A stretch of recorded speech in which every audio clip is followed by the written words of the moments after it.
Over the years of recording my life through artwork, themes have emerged. And I used to just simply present the work chronologically, but now I break it up into these themes, although there's a lot of overlap. There's paintings that fit into all the themes, or more than one theme.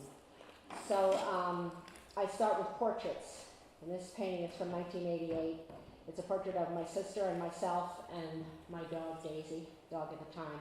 Behind us is a map of Philadelphia, and you can't see it, but it's like my home is marked, my sister's home, the art museum is between our two heads. So always sort of telling the narrative by placing myself somewhere, placing the scene somewhere.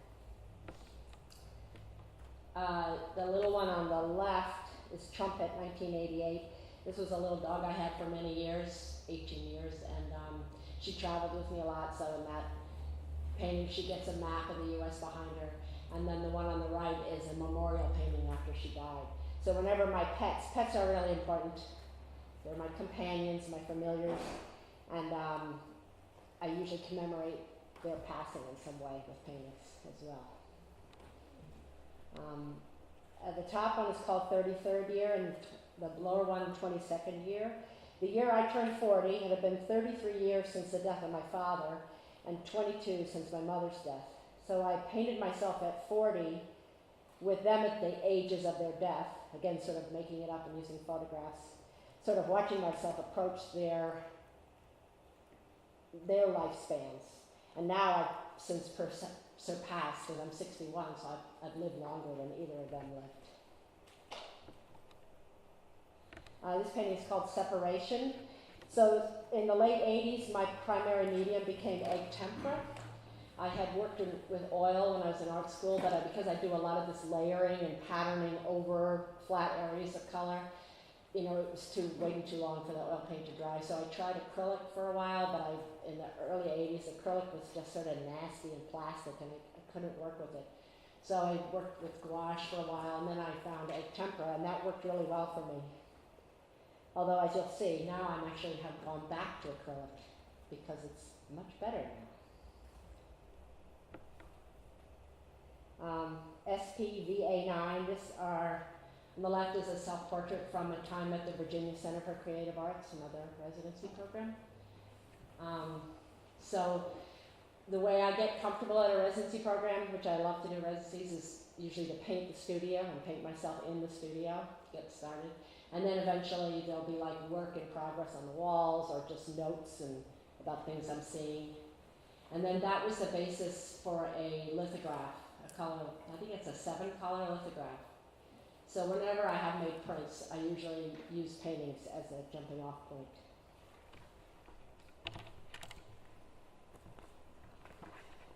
This is also from the Virginia Center. I painted myself as St. Francis of Assisi with my own animals, who were at home, of course, and a fox that I saw out walking one day. So the fox is sort of in the lowerish right-hand corner. He's sort of in that red burdock or whatever it was. The color's not so good on that. I don't know why. And then I also put my Philadelphia home in the distance in the Virginia countryside. This is called SPY Pine Self-Portrait Yaddo, been to Yaddo several times. So sometimes the portraits are just straight look in the mirror portraits, and then sometimes they're quite different from that. This one's called Angel Artist on the right. I took that painting with me to Yaddo, and I had myself and the cat on my shoulder, and I didn't know what to do in the background. And then my house sitter sent me that picture of my cat, and then he took himself on her laptop that was taken on the So that solved that painting. Chinati, this is from the Chinati residency in Marfa, Texas. And all of these have been egg tempera. Philadelphia winter, again using the map of Philadelphia behind me. And I'm dressed up in my winter bike riding gear. And right sort of over my shoulder is a sort of a V-shaped green line, and that's the abandoned viaduct that I've been working to turn into a park that I'll talk about a little bit more. But, you know, all those things I do, everything kind of feeds and finds its way in. Triple pet portrait. These were 3 animals, pets, companions, that they all died in the last 2 years. So they were living when I painted this. But this is a self-portrait from Joan Mitchell Center. Joan Mitchell Foundation started a residency program in New Orleans. I highly recommend it.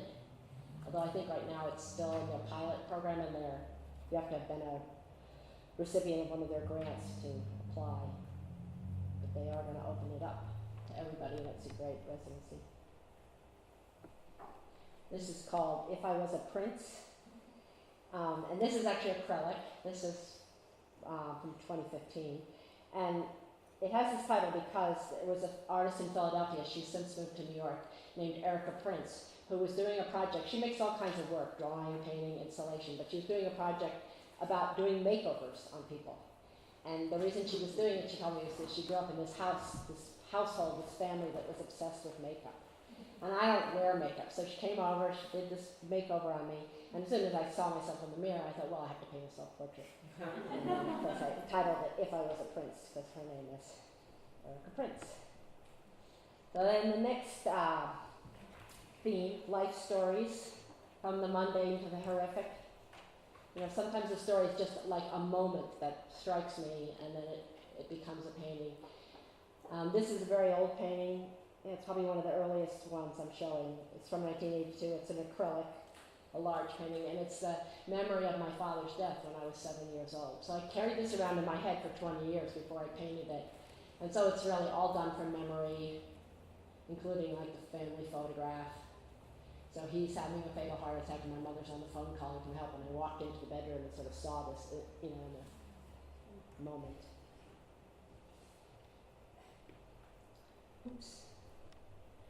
This one's called Ms. McEneaney's. Those are 3 of my sisters and my nephew. And then the painting of July 26, 1962 is on the wall. So I often do that by putting paintings within paintings.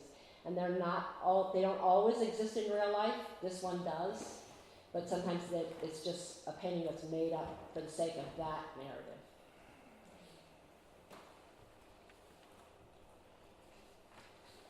Clinic defense. During the late 80s and 90s, I was a volunteer at Planned Parenthood in Center City, Philadelphia. So if anybody's ever done that, you know, you sort of try to run interference with the obnoxious anti-choice people that try to get in the way of people walking down the sidewalk, going into a health clinic. So again, I would make drawings and sketches or memory, make drawings of the building.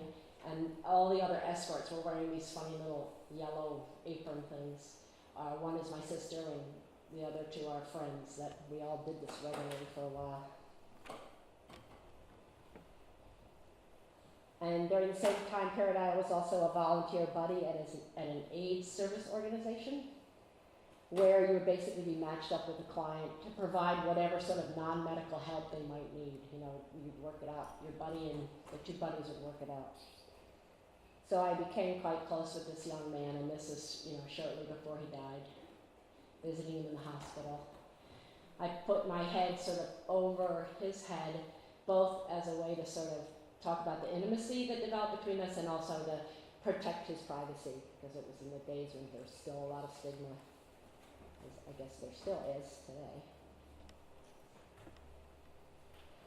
This is called No Title.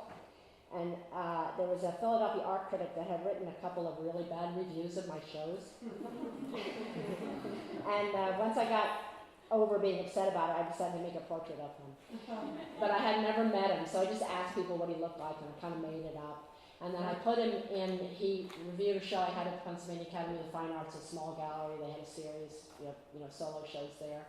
And I put him at the scene of the crime, quote unquote, and I put labels out of this little pocket, you know, because he was saying I was posing as a folk artist and faux this and fake that. And so I gave him all his handy little labels. And then on his tie, I put art. Let's keep it formal. No personal issues for me. Because I had, I had the AIDS buddy painting, I had the Planned Parenthood painting, and I just thought it was heartfelt work, and he was being all. So anyway, then he went back to he gave me a real sort of a lukewarm review, and then he went back to trashing me. But then when I had my big show, and so this was like 1989 or something, and then when I had my big show at the ICA in 2005, he saw that show, and then he finally got it, and he actually wrote a review where he did a mea culpa, even said like, I don't know what took me so long, but I finally got it. So I thought that was great of him. Self-examination. Painted this after having a breast biopsy. There's a lot of breast cancer in my family. My mother died of it. Showers and bathing is also another theme. And when I make these paintings, I painted the figure just the way I wanted it, and then I had put water coming out over the figure, and then I put the shower curtain over again. So I like the sort of the layering, the actual layering of paint layers, which was, it works well with the egg temper, also works good with acrylic and mediums. Yeah, I guess that's all I have to say about that. Oh yeah, the other thing is that if I sort of mess it up as I'm putting on these layers, say the shower curtain doesn't come out the way I like it and I have to remove it, then I would take a sponge and scrub it down, and then I might lose some of the figure and I might have to repaint it. But I like having those layers and those steps. This is called Flood. With my sister, we got caught in a flood in Bucks County outside of Philadelphia. And same idea in terms of I paint the landscape, the houses, put the water in, and then there's a veil of raindrops over the entire thing. Another weather painting. This one's called Miracle Painting. So during you get these rare snowstorms where you can actually get on your cross-country skis and ski around the city, which is really fun to do. It lasts for a day before it gets all messed up. But so I was skiing with a friend, and I found a piece of my truck that had fallen off the bumper when I was on that overpass the week before. So that's why it's called Miracle Painting. And again, this one, I painted the whole thing, and then it's a little hard to see, there's a whole, veil of snowflakes coming down. Now for the horrific, in 1998 I was raped in my home. So given the nature of my work, I knew I would eventually make work about it. So they were slow and difficult to make at first, but something I needed to do. So for this painting, I painted the figure myself and the ground, and then to represent the rapist, I just represented him in shadow, and rather than use my beautiful beloved pigments, I used the fingerprint dust the police had left behind when they came to the house.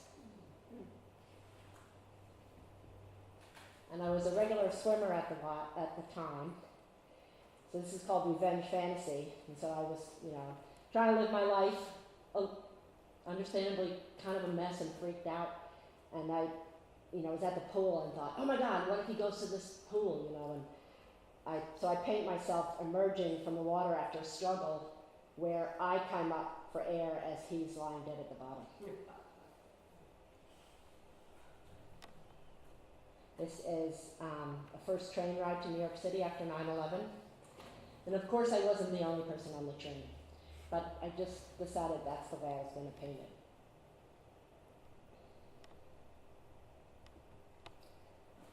Recent history on the right. So in 2005 I was diagnosed with breast cancer, the family tradition. So this is a post-mastectomy self-portrait on the right, and I reference the Charles Wilson Peale painting, The Artist in His Museum, on the left there. In his painting, which is enormous, he lifts the curtain to show his collections and, the things. And it's a real iconic painting in the Pennsylvania Academy of Fine Arts Museum, and it's a beautiful painting. But so I use that composition in my painting, which is tiny, it's 20 by 14 or something. I put all the tests and scans and stuff, and on the upper part it's a healthy cell then running amok with cancer and then becoming healthy again. And this painting is now in the collection of the Pennsylvania Academy of Fine Arts, and recently it was hung like on a wall, catty corner with this one, which I love that they did that. So I worked as much as possible through the cancer treatments. I had a show coming up and I wasn't going to reschedule it, I was just determined. So this I show myself in the studio. It's called alopecia because my hair is starting to fall out from the chemotherapy. So I'm drawing and there's hair falling down on the drawings. And then on the wall are paintings about the treatment, like there's a chemo painting, there's me getting my head shaved, giving myself a shot. The only one that was a real painting was the acupuncture one where the figure's lying down. So that's a good example of that sort of made up component. And then to add insult to injury, at the same time I was going through my treatments, my dog Birdie, that was the next dog, she got cancer and had to be euthanized. So that's her memorial painting, 2 friends with me, as she's about to be euthanized.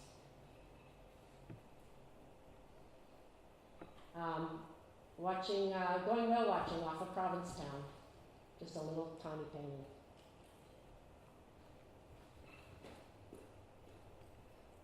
This painting is called Dog Beach, and it's part contemporary reality and part memory. So I had these 2 tuxedo cats for a long time until they died, in the last year. And one of them liked to sleep on my head, like he's doing there. But he wouldn't just jump up from that side of the bed and get next to my head. He would get on this little shelf and walk his way around. So that's what I show him doing, like he's represented 3 times. The other cat, the one who's like sort of tempted to bite my finger, she would just sleep there. But it made me think of this memory of when we were kids. I grew up on Long Island Sound, in a small town on Long Island Sound, and we would play this game down at this area called Dog Beach, which was sort of in between. There was a swim club here and there was a country club here, but there was this stretch of beach that was just technically part of the street, the dead ended there. And everyone took their dogs there. It was called Dog Beach. So that's why it's titled Dog Beach. So we used to play on this wall and say if you fell off that wall, you'd get electrocuted, just things you did when you were a kid. And there was a couple of our dogs swimming. We always had a lot of animals in the house growing up. And then, so I was making this painting and I wanted to remember better what Dog Beach looked like.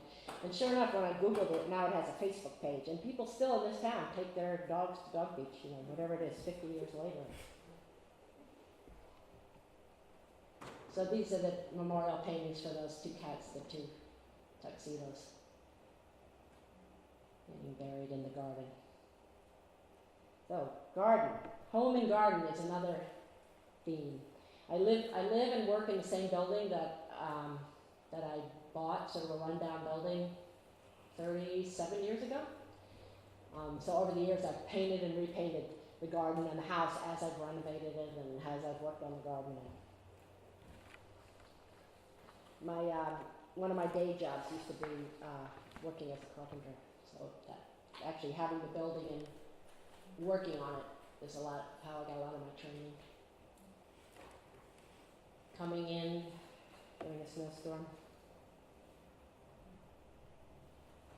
I should have said, if anybody has any questions, I don't mind people asking them during the talk. This one's called Cardinal Scout.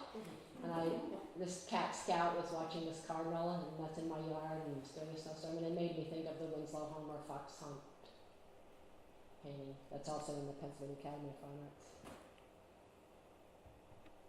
So this one's called Daydream, and I paint my own paintings into paintings, and I make up paintings, and I paint paintings of other artists that I collect. But this is called Daydream because it's a totally made up collection of work I could never own, because it's Via Selmans and Ben Shahn and Frida Kahlo and Charles Birchfield and Paul Georges and Florian Stedheimer, Pippin, Alice O'Neill, Stephen Bachtenhall, and Sukkot.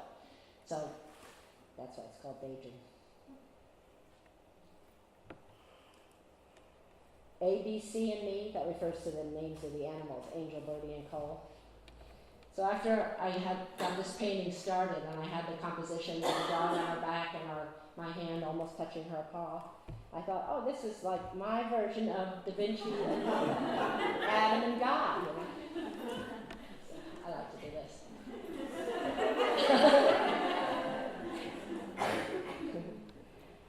This is called My House Summer 98.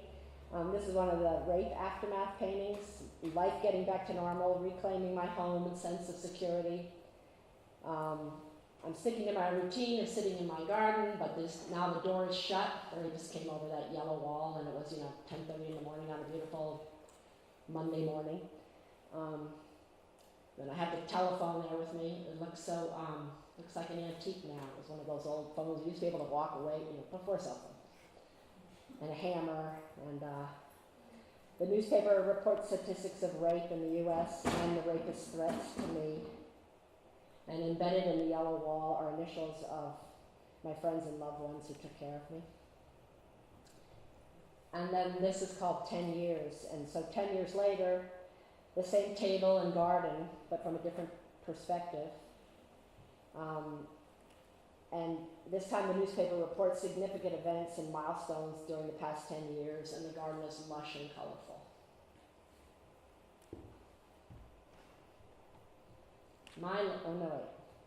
So new garden, an early garden painting. This was, my garden was just a dirt lot when I bought the place. And there used to be a junkyard next door where all those are like bumpers and fenders and stuff. And, over the years I planted, and, I had vegetable garden, but then my trees got enormous and I don't get enough sun for a vegetable garden, so, it keeps on changing, as anyone would know. So then 18 years later, I used this painting to start the composition for this one when the junkyard next door is now has houses on it, and this is while they were being built. And they call this apartment complex Lucky Garden, so I titled this painting My Lucky Garden. Living room, another living room scene with art on the walls, recent acquisitions. And it's not like what you would have seen hanging at the time, but like if I collected something, traded with artists, then I would, as a way of sort of enjoying the work, I'd look at it and paint it into a painting.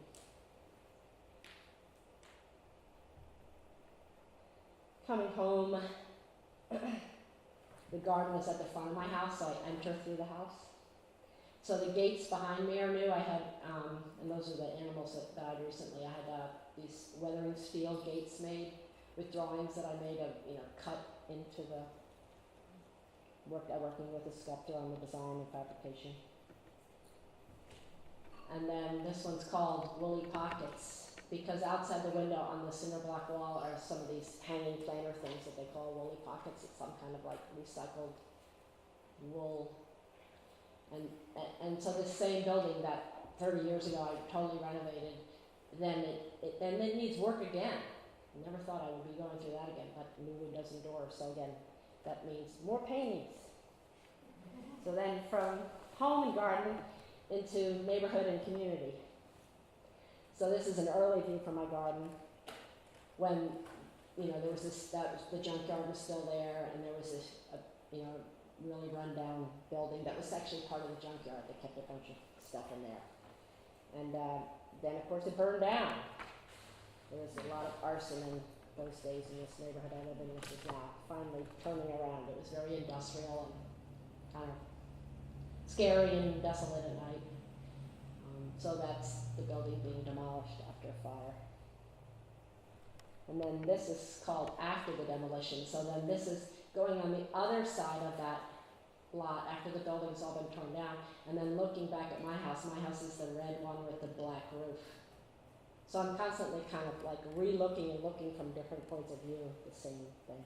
Is this still egg tempera? Yeah, this is still egg tempera. Ham Ridge before and Ham Ridge Garden. So the upper one is, there was a trashy lot, and my property is all the pink stucco. So like the one-story pink stucco is where my studio is. There's like skylights popping up there. But anyway, so myself and some other neighbors, with the help of the Pennsylvania Horticulture Society, which does a whole lot of good greening projects in Philadelphia, they help people create community gardens. So we had this community garden for about 5 years before somebody bought it and turned it into a parking lot. It's sad. On the left is, not on the left, painting of my garden. And again, this is called Rain. It has that thing with the whole veil of rain. And so this was the basis for a public mural I did in North Philadelphia. So I've painted 3 public murals. This is the only one that still exists. The other one was painted over because of construction, and one was torn down because of construction. You know, you don't really expect them to last forever.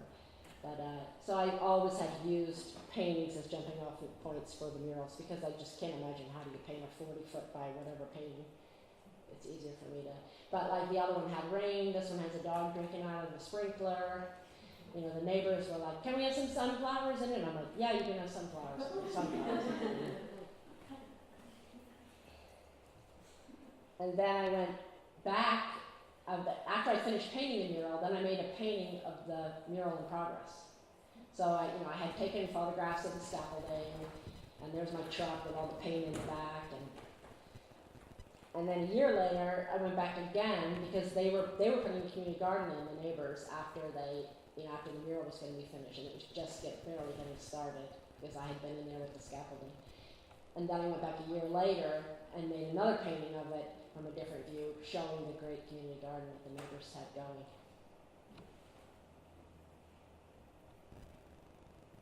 These are, the one on the left is from my bedroom looking down into the neighborhood, and then the one on the right is from the roof of a building in my neighborhood, and my house is the little red one with the white roof now. It's sort of yellow in the front. That's the garden entrance.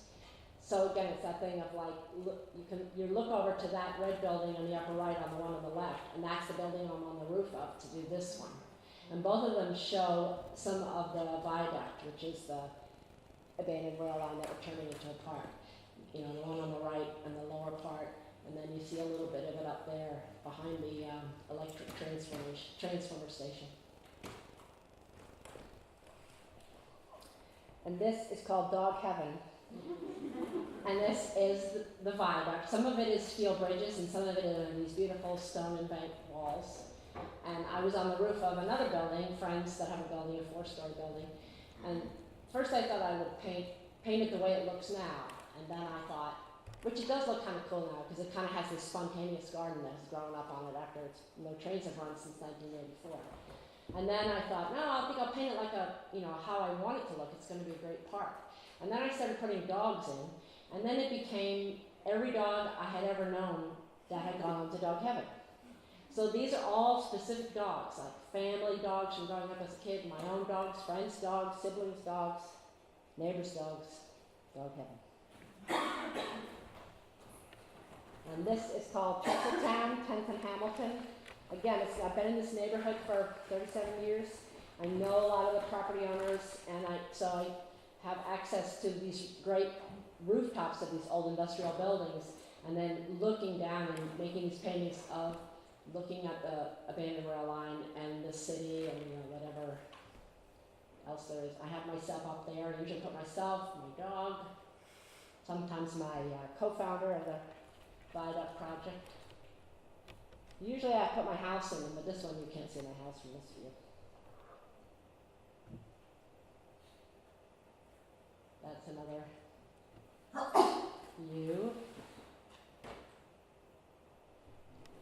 And this is at the northern end of the viaduct where, so even though in its current state, and right now it doesn't have any tracks anymore, but the McEneaney's, the gantries are still there, and local artists totally anonymously installed swings, using really good hardware and rope, and these swings get used. They get used so much that eventually they fall down. Right now there's only one left, but the park has been adopted because this is in a neighborhood that has no green space, no park. So it's already been adopted as our neighborhood park, even in its current state. That's another one, and this one I do have my house. Sort of hard to see, but it's like where there's a big green tree sort of hiding most of the house.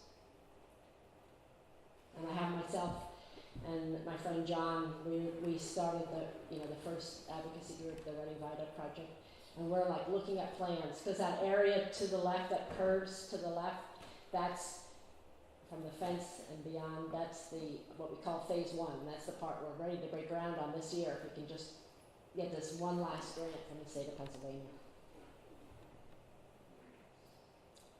And this one, there was a artist in Philadelphia, Dave Q, who does social practice work, and he did a project with the Asian Arts Initiative, which is in the neighborhood, where he was going to hire skywriters, and to come up with the messages, he talked to all different people in the neighborhood and asked people to submit ideas, and then selected groups to come up with messages. So us, as Friends of the Rail Park, we were selected as one of the neighborhood groups to come up with a message. And so first we were thinking, oh, should we just put our name up there? Should we just put our web address? And then we said, no, we wanted to do something nice or something a little poetic. So our message was, when you wish upon a park. And that's actually a picture of when it was, that Dave gave me of when it was actually done. And then I was working on this painting at the time the project finally happened. It had rain delays twice. It was a 2-year-long project for him. He had such tenacity. And the planes actually flew over twice. And it was really, we had a little cookout on the viaduct and we were out there and all these messages. Another one was a school, had a message, and I forget now. So of course made it into a painting. So from the neighborhood, we go to out in the world travel and residencies.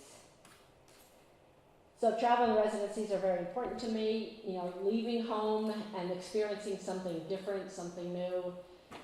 And then being able to come back home makes me appreciate home more. So these are both small paintings of rural Pennsylvania. The one on the left is called Fall Fire. It's just, one of those fleeting things. You're driving and you see something and it sticks in your head. And then the one on the right is called Country Dump. And that one actually kind of stood there to get it started. So some direct observation to paint, like make a beautiful painting of a dump, trash. This is called Pine Tree from Yaddo. When I do these residencies, and I'm going to a place where I might not be familiar with things like the trees and stuff, I carry around these Audubon field guides, and I like to look up the trees and know exactly what I'm looking at, and then I might just use the silhouette in the field guide book just to get the idea of the painting. I don't, the tree in the painting. I don't want to have an exact replica of the tree, but I want to understand what tree it is. That's also at Yaddo during a fall residency.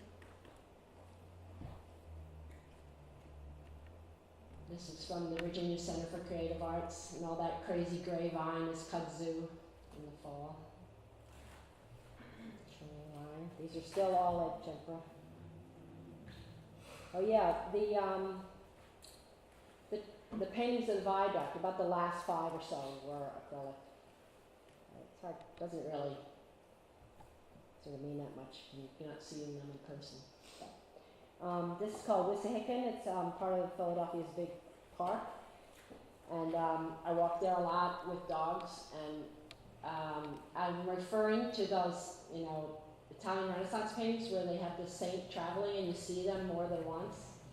And I'm represented on the trail 3 times, but Birdie, the dog, is in there 6 times because of the way dogs zoom around and cover so much more territory.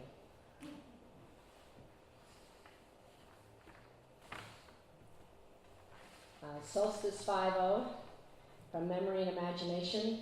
I was in San Francisco in December of 24, I guess it was. Went to a pagan solstice celebration on Pacific Beach where everybody took their clothes off, went in the ocean, and then stood around the fire getting dry and getting warmed up before putting their clothes back on. And people were passing around food, and they were passing around things like, organic chips and stuff like that.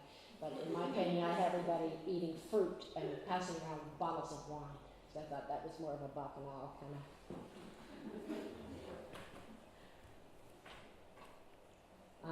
From the residency in Chinati, in A Night Sky, that's another Audubon book I carry around with me.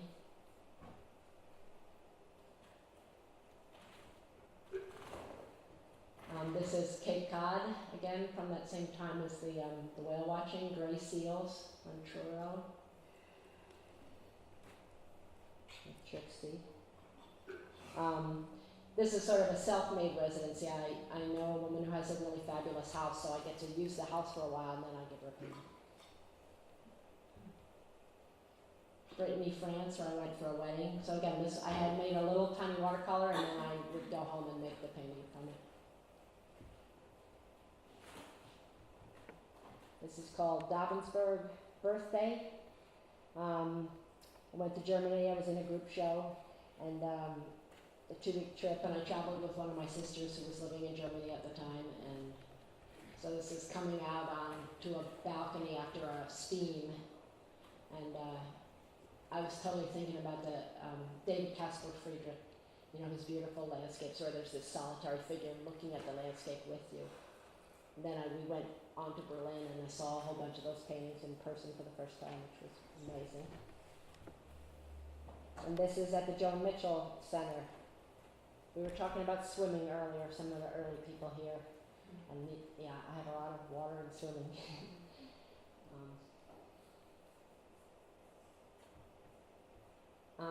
These two are both after a trip down the Colorado River through the Grand Canyon in 2014, I guess. So on the left is just a nice bucolic, one of the little side creeks that you hike up, Havasu Creek it's called, where it's this beautiful, clear, warmish water. It's hot. But the one on the right is from a sort of scary episode because we would sleep on these rafts, 2 people per raft, and 2 rafts came loose in the middle of the night. And fortunately, we woke up. You know, the guy in the next raft, we came undone, and we all just grabbing oars and paddling madly to get back to the shore before we went over the rapids that are right over there. But it was a really good thing we were sleeping on the boats instead of on the shore. There was one person sleeping on the shore. Because if we hadn't been sleeping on the boats, 2/3 of our gear and food would have just gone down the river. That would have been it. And this is from a train ride, an overnight train ride in China last year with my sister. And, you know, I was filling up a little watercolor sketchbook, so that's what I'm doing there on the left. You know, then so a trip like that, I might come home with a whole bunch of little sketches, but I might only make 1 or 2 paintings that become paintings in the studio. With all the apartment buildings? Yes, it's so weird. You know, you're on this train, you're in the middle of nowhere, and all of a sudden you look out the window and there's like 30 high-rises being built in the middle of nowhere. It's like, it's crazy what's going on over there. So then the next we go into bathing, sleeping, the body, and context. You know, I like to paint figures, but I like there to be a reason that the person is naked and what are they doing? They're not just sitting there to be an object to be looked at, you know, that there's something going on. So this is from, this is a pretty early mineral bath. In Yaddo in Saratoga Springs, you can go and take the waters like Roosevelt did, you know. There's this beautiful old bathhouse with old tile, these really big tubs, and this somewhat smelly but interesting water. I just love doing stuff like that. This is called Sleep.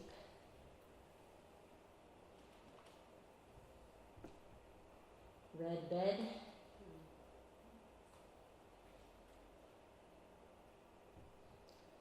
Green tea. With some kind of herb packet in a little bag. To me, I felt like I was making a giant bath of tea.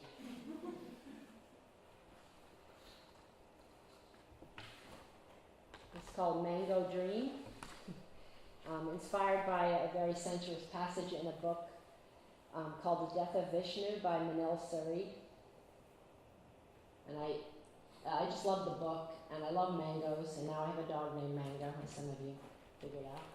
And I actually had the chance to sort of through the internet meet this author, and I shared the painting with him, and that was nice. Mojácar Night from a residency in Spain. So my bedroom did not have these beautiful arched windows. I think there was a tiny window like over the bedside table. So the view that you're seeing out the windows is if you, and the bedroom is one of those little rooms, you know, sort of going back in the angle, was if you climb the hill behind the foundation and look down on the whole thing.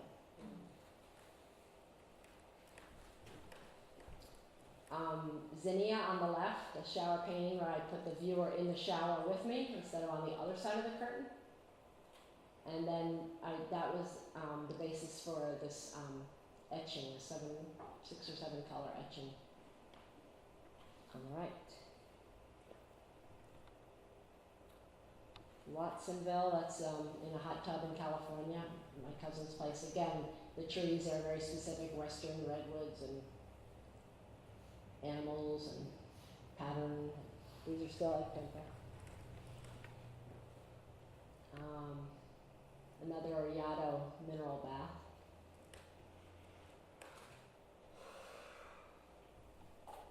This is in Rio Grande Hot Springs, the Big Bend National Park. I went there after being at Chinati, the residency in Marfa, Texas. So those are ruins of an old bathhouse that had, fallen apart in, in the 30s or something. And that's Mexico, the other side, that's the Rio Grande. This is at the house in Truro, Cape Cod. Self-made residency, I call it. These two are from a spa, Dr. Wilkinson's mud baths in Calistoga, California. These are acrylic. So I get that, it works pretty well to do the whole transparency thing with water and the figures. And 2 small ones from, again, the Cape Cod place. Watching Sleeping. Okay, well, in one, the dog's watching me sleep, and in the other one, I'm watching her sleep. And that was Trixie, the last dog before my current dog, and it was really at the end of her life. So I kind of knew, and that was her last thing. She got to go to Cape Cod on this little trip, and that was right at the end of her life. So then the last is studio. So to me, the studio paintings, as all of them, they're all self-portraits, even when I'm not in it. Probably even more so when it's the studio, because it's the work I'm doing, things are really selected specifically and carefully for that particular painting. This is a studio at McDowell, again, what I talked about, like a way to get comfortable in a new space, paint space.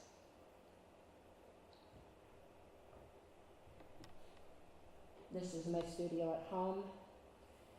This painting is actually sort of related to the Rape series because there's some of those paintings around the wall in progress. And this was also the basis for a mural that I did, and this was right on my block. This was a building that got torn down when they built these sort of ugly houses. But it's called Inside Outside because I brought my studio outside into the neighborhood where I've been living and painting for over 30 years.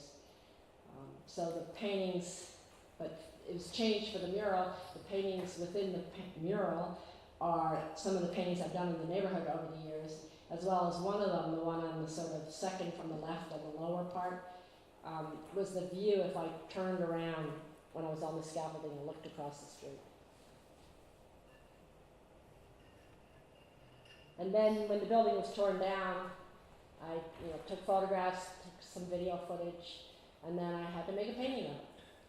And I actually grabbed a little chunk of it that I still have, a chunk of concrete and paint. This is my studio when I was resident faculty at Skowhegan.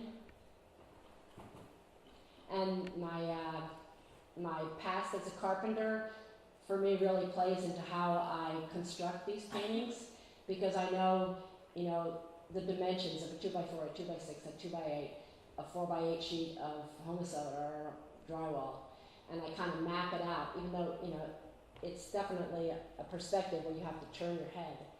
But I know that I want to get the screen door where you enter the studio, and I want to get that window on the opposite side, and then I figure out how am I going to do this, and I just keep on working it out until I can get in what I want and have it make sense for itself.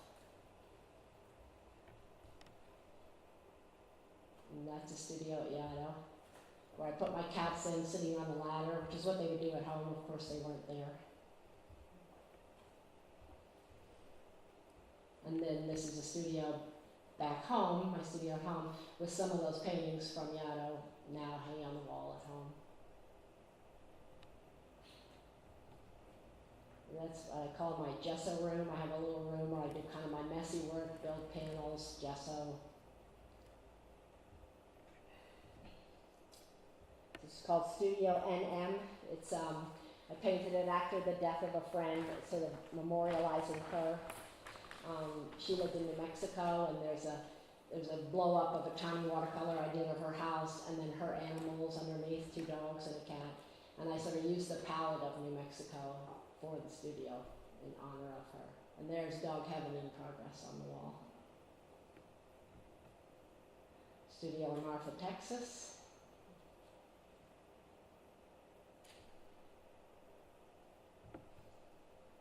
Studio in Truro, Mass.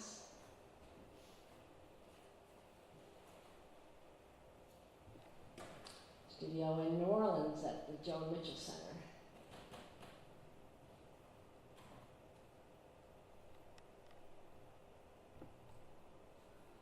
Studio at home again. When there's a number of the Rail Park Divide Up paintings.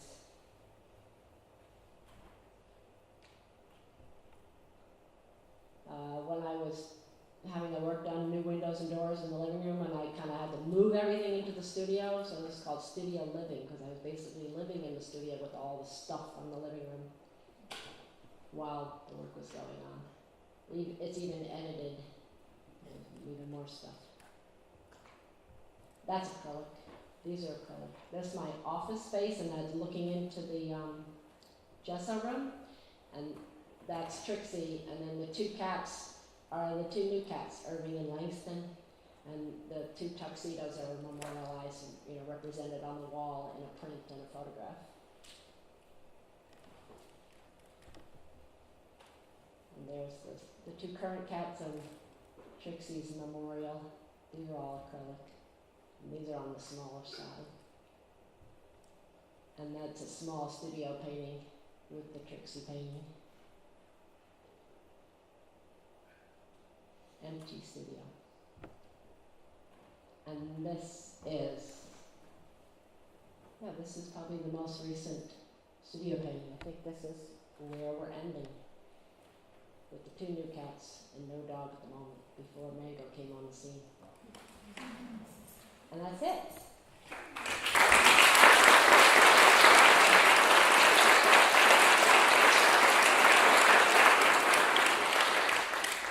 Happy to answer any questions.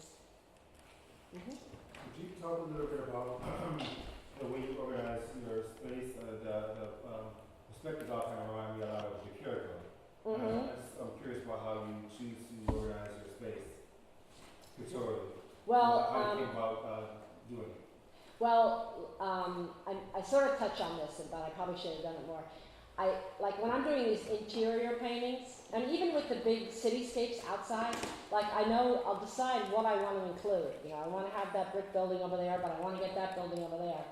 And then I just keep drawing different variations and sort of using, I'll do that thing where I stick out a pencil on my thumb and compare size relationships until I make it work. So it starts with deciding what I want to include, and then how am I going to figure that out?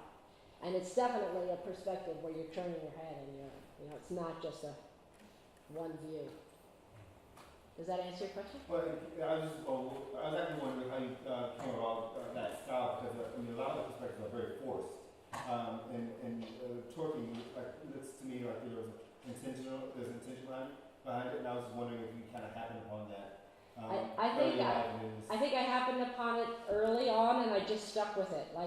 Even when I went to art school, people think of the Pennsylvania Academy of Fine Arts as being this very traditional academic school, but I was making these kind of crazy, like instead of painting the model, I'd paint the whole room with the model and the other students, and I got support for that, and so I just sort of landed on this own idiosyncratic way of picturing things, and just went with it. That kind of leads into what I was thinking as well. I'm curious about how sort of the compression of time in your narration leads into how you can and sort of how does that, like, what does that inform in the decisions that you make about the spaces that you create? That's a good question. I mean, some of them are like very short moments of time, and then some of them are much bigger moments. And then for me, the way even ones from many years ago relate to ones happening today. I'm not sure how to answer that. I feel like I need to think about that. It's a great question. Yes? I realize you use a lot of strong colors, especially very bright red. And I also realize sometimes, a lot of times when you use the red, your story related with tragic or death. So I wanted to ask if your color has some kind of symbolic meaning behind it. Well, I absolutely love red. You know, here I am wearing red pants. And for me, it's a really powerful color, and it is about sort of, it can be about something horrible and traumatic, but I think it's very sexy, it's very earthy, it's very like, it's blood, but blood is like a power as well as, seemingly, like somebody being hurt. So I like that it has all those different connotations. So when I saw a lot of the red too, I was thinking of Matisse's Red Studio, and you're doing so many studio paintings, and it might have even been mentioned in maybe one of your interviews, that connection. But also all the bathtubs remind me of Bonnard, and both of those artists have really different senses of space, but I wonder, like, what besides the imagery you're thinking, if there are other things besides that sort of reference you're taking from those artists or you look at. Well, I've been a Matisse fan since I was a kid, growing up outside New York, and I looked at that Red Studio. And in fact, somebody's doing a show that's going to be at the Montclair Art Museum, a Matisse show, and somebody interviewed me, an art historian who's contributing a piece for the catalog, because he wanted to talk to me about Red Studio, and I'm like, yeah, that's like been in my head for my whole life almost, so that's definitely there. And Bonnard, definitely for the tubs. Matisse for a lot of things. I mean, color, not even just red, relationships. And Bonnard, animals too. Bonnard painted such great animals. And I love that, some people might think the animals are sentimental, but to me they're so important. And then you see somebody like Bonnard, a male artist, at a certain time, but he made these beautiful, loving animals.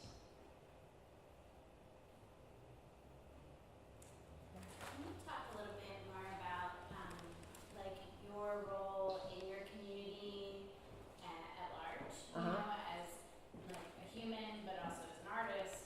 Sure. That's all these things. How that sort of works for you. Yeah, well, I've always been somewhat of a person who volunteered for stuff. Like even when I was a kid in high school, I, did phone banking and leafleting for, presidential campaigns before I could even vote and stuff like that. And then when I got to Philadelphia, I did some of that political stuff, and I, did Planned Parenthood and McEneaney's.